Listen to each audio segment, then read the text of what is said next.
families to achieve their goal of home ownership through the last 10 years. That's pretty freaking amazing. And Mark's got a lot of kudos. Yeah, Mortgage Professional America's Young Gun star. I've always wanted to hang out with a young gun.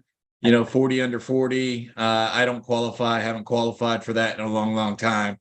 Not because of my production, but for other obvious, or maybe they're not obvious reasons. I'm just old. That's the other obvious reasons. Mark, welcome. How are you? Good, man. Thanks for having me on here, Dan. It's my pleasure. So today you and I are going to talk about creating generational wealth through real estate and why you should start now. And so you've been doing this for a while. You've helped a whole bunch of people. What is it that I should know about creating generational wealth and how I can do that through real estate, and why should I start now? Yeah, I think probably some of the basic things is just getting started is number one, and not focusing on timing, because none of us can time things the way that we think that we can. Just take the stock market or anything else. Like last year, I got out of the market a little bit, and that's when everything was at the bottom and it jumped back up. So you're never going to get it right. So I feel like, especially as a first-time home buyer, you're going to be living in the property as your primary residence. Just find something that makes sense for you in terms of a payment and get started, because that's how you're going to start, getting into the game of real estate, start building equity, and really start changing the future of your family and the, wealth and trajectory you could make with it. Yeah. So, how have you done that? I mean, like, how have you seen, like, give me an example of somebody, somebody that you've helped to be able to, and I know that you're an investor. I know you own at least 11 properties.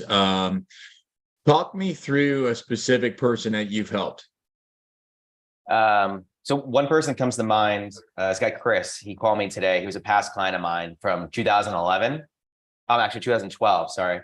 And he bought a duplex for, it was like $362,000 back then, right? And at that point in time, it was post 2008. So people were a little bit, you had to kind of convince people that real estate was a good idea. So he was definitely one of those people that you had to do a little convincing with. He was, nervous and whatnot.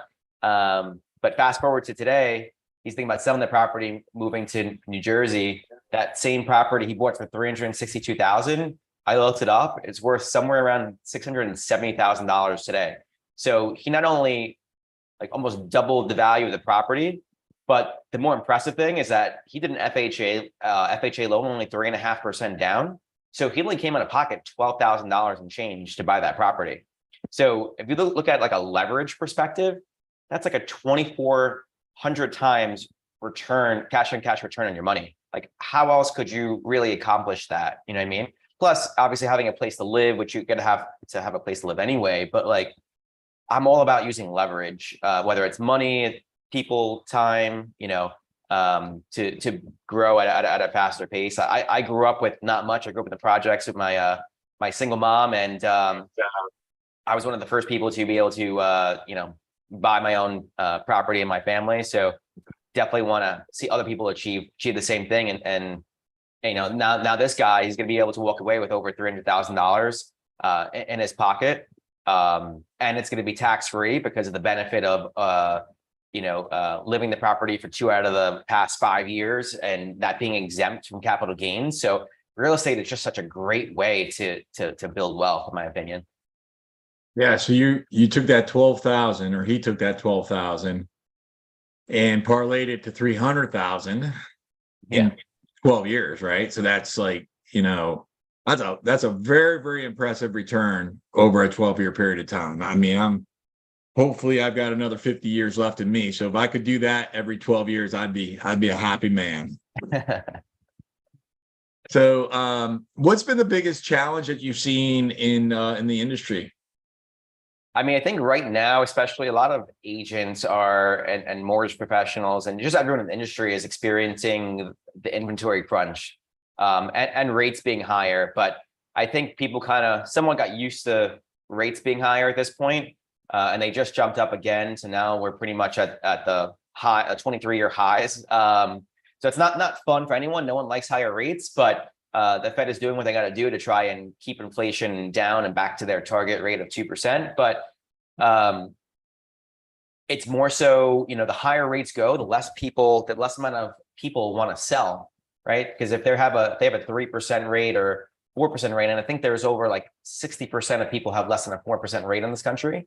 To go from a 3 to 4% rate to a 7.5% rate just doesn't make sense for a lot of people, which is why the higher rates go, the less inventory, less transactions there are. So, I mean, just generally speaking, like I think there's like 35% or so less transactions than there were just like a year ago, because of just the lack of inventory. But once rates come down, that will, unfurl upon itself. But I think that's the biggest issue and most pressing issue for people in the industry right now is just like less transactions happening. Yeah, and we're having this conversation in August of 2023.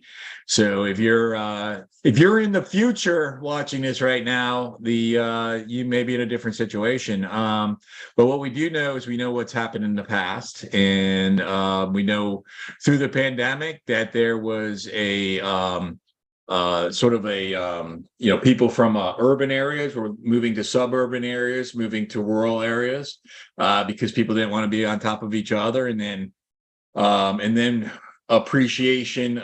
So that had an appreciation of prices in the marketplace on properties. And then about a year and a half after that, the inflation continued to rise. So that had a push up on the economy. So there was like a double push on prices, one through that exodus from the urban areas to the suburban areas, and the people in the suburban areas like, I'm not selling.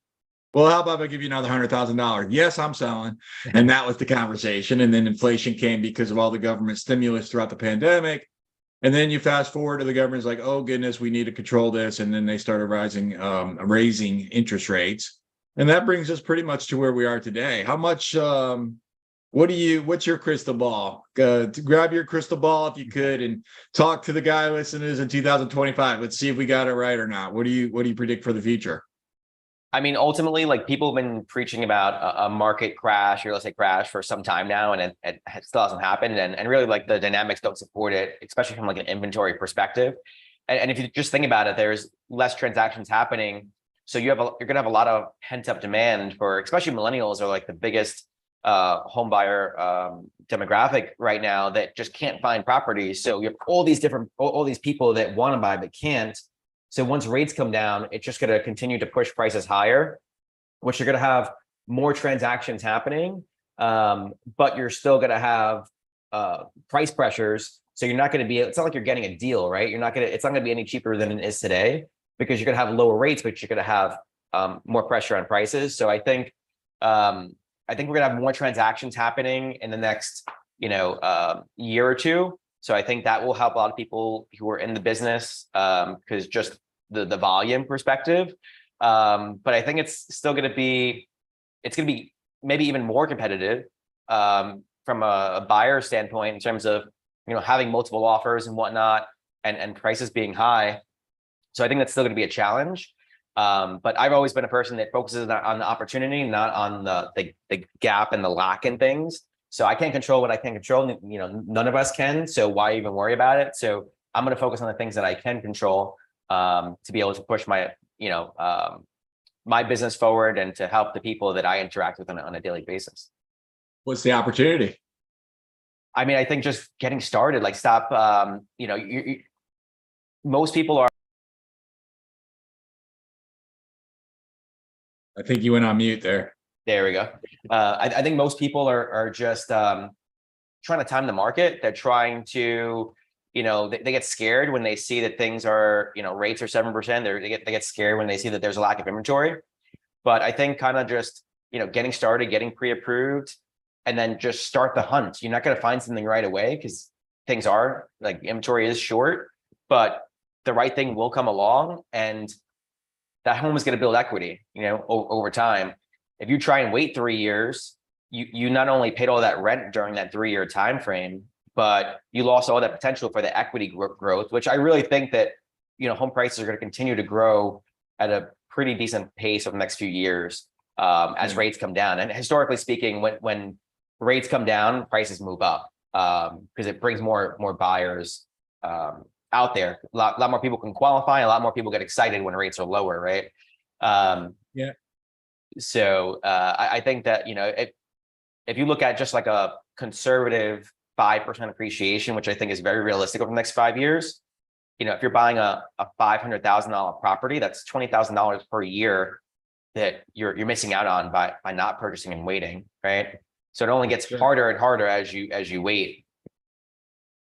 Yeah, I think my crystal ball is pretty aligned with yours, where I'm looking at about 18 months from today. So we're going into 2025. At that point, there's going to be a release of this pent up supply and demand, right? Because there's about 50% less consumers transacting today than there were a year ago. And there are many people. I can't tell you how often I had the phone conversation with, I would do it right now, but well, at some point, those buts are going to go away. And I think, and I'm not 100% certain on this, right? So I'm 99% certain that that's going to happen, that there's going to be this onslaught of supply and demand hitting the marketplace in 18 months. The one that and I do believe that interest rates will go down. So I feel that's a 99% as well. Where they'll go to, I'm not 100% sure on. I believe 5% is about where we'll see the market balance at. And I think that's going to probably take more than 18 months to get there. What are your thoughts on my predictions for that, Mark? In terms of interest rates? Yeah, and timing of what it will take to get back to there. I mean, I think that rates in 2s to 3s are a thing of the past. That was just an artificial environment that we're in, because the government was buying $10 billion worth of bonds every single month, which is obviously, what pushed rates so low. So unless we see, a black swan event like we saw with COVID, that's probably not realistic. I think realistically speaking, we're probably looking at rates in like the high 4s, low 5 range. I think that's like a good, comfortable place to be at. And then I think that will draw a lot more activity into the market as well. But I think that's probably going to take about a year or so. I think that ahead of the election, and me being a little bit of a conspiracy theorist, that rates will move lower ahead of that. So probably, early. I hadn't considered that. That's brilliant. Yeah. So early to like mid next year, I wouldn't be surprised if we see rates that are, back down to at least around like the low 6 range potentially. Yeah, I had it because I don't think that's conspiracy at all. I think that, and that's not about one political party or another. I think that's probably across the board that things like that happen. Hey, vote for me. Look what I just did to interest rates. Exactly. So, exactly. That's interesting. What caused you get into mortgage? Like most people who get into mortgages, by accident. I've tripped into it. Tell us about it. I went to Fordham University and I graduated, and then I was trying to kind of figure out life at that point in time. And a friend of a friend was in the business, put a post on Facebook, thanks to Mark Zuckerberg. Otherwise, I wouldn't be in the mortgage business right now. And I met up with him. He was, I think, 24 at the time, really crushing it. Then I started shadowing him and mentoring with him for the next few months, or actually like a year or so. And that's how I got into it. And I decided to one, I love that it's very entrepreneurial.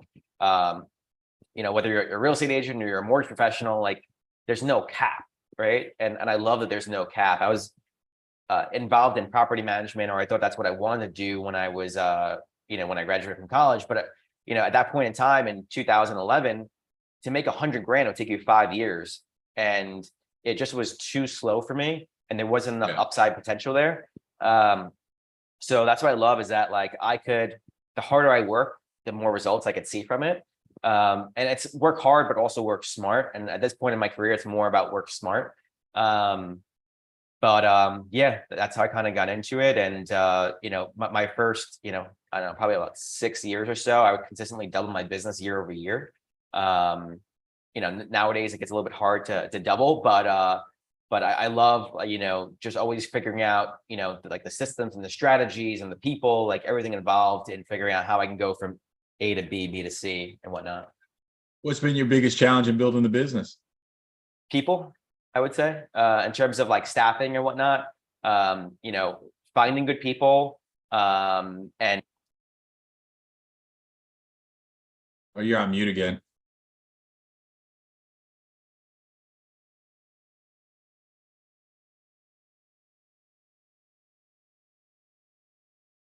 So finding good people, finding good people and, you know, being able to get out of your own way as well. So many people in this business feel like they need to do it on themselves because they're the best at what they do, but there's so many great people out there, and it's changing your mentality that you don't have to be the one to do everything, and, you know, reframing your business so that you create the right scripting and whatnot, so that people still feel like you're involved in the process, even though you're not the one that's constantly doing every step of the process.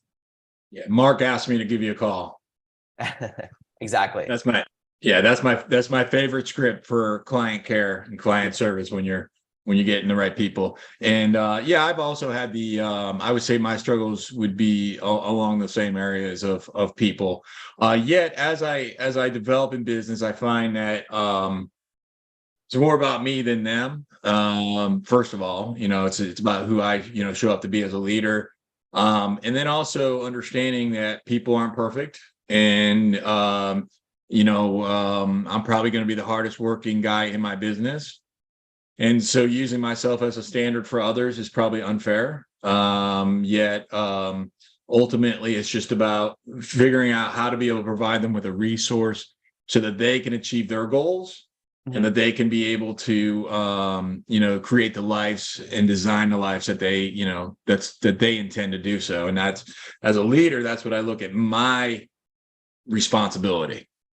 Now, in return, what my expectation of another is that they step up, you know, and they take charge of their lives and they take charge of their relationship within the business as well. Ultimately, you want people that could you don't have to constantly be down their back, where they take the initiative, and you know, you're not having to constantly micromanage them. You know, you have to build that relationship over time and trust and ability and whatnot. But have you ever read the book Who Not How by Dan Sullivan? Sure. Yeah. It's a great book, and it explains it really, really well. Like, you know, can you do this, or should you do this, right? If you could, you know, do this task and it's a $20 an hour task, but your time is worth a lot more, why are you doing it? There's plenty of people that could do it, you know, just as good as, or 80% as good as you can. And it makes a lot more sense to have them do it rather than you do it. Yeah, I would say in many cases 200% better than I can. Yeah. I got I want to get back to the generational wealth, but before I do so, I got a buddy of mine who is a business leader, and I'd say that he has one thing he does well, and he sucks at every single thing else. He sucks. He's a sucky leader. He's a sucky doer. He's sucky at almost every single thing that he does, except for one thing, which is finding the right people. And he is a tremendously successful business owner, right? And that's all he does. That's all he does. Like, his full-time job is, Dan, my job's not to run the business. My job is to find the who. Exactly. Right? My job is to go find the next person. And I'm not involved in the business at all. Yeah, now, I mean, that's I don't know how comfortable. What's that, Mark? That's ultimately where you want to be, because you want to have a real business, and most people don't have a real business. They can't step away for a month and go away and have things still continue moving forward. You know, they walk away and everything stops. That's not a real business. Yeah. All right, let's go back to creating generational wealth. And so give me a blueprint, right? So go back to the clients that you've helped in the past. Go back to case studies of, this guy did this. You gave us one earlier where the gentleman, you know, paid a certain amount of money, $12,000 down payment. 12 years later, it's $300,000. What else have you seen of how to be able to really, really create that generational wealth from clients from your past?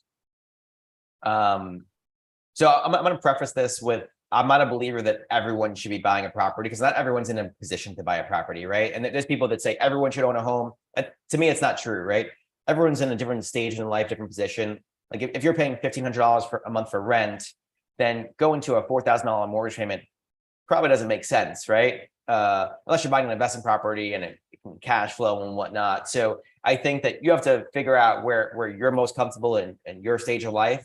So I just want to start off with that. But I think the people that are able to know the value of leverage, and let's say, you know, this person that I was talking to you about earlier, where he, you know, was able to take that property and really grow a significant amount of money from his initial investment, will then take that and then leverage it into something bigger, or leverage it into, maybe two different properties, maybe one he lives in and maybe one he uses as an investment property. I never could really relate or understand the people that would have a property that's owned outright and they're so excited about paying off the mortgage and getting it down to zero, which is a great feeling, right? I can imagine it's an awesome feeling, but it's also not the most smart. That's not the smartest thing to do, right? Because now your money isn't working for you.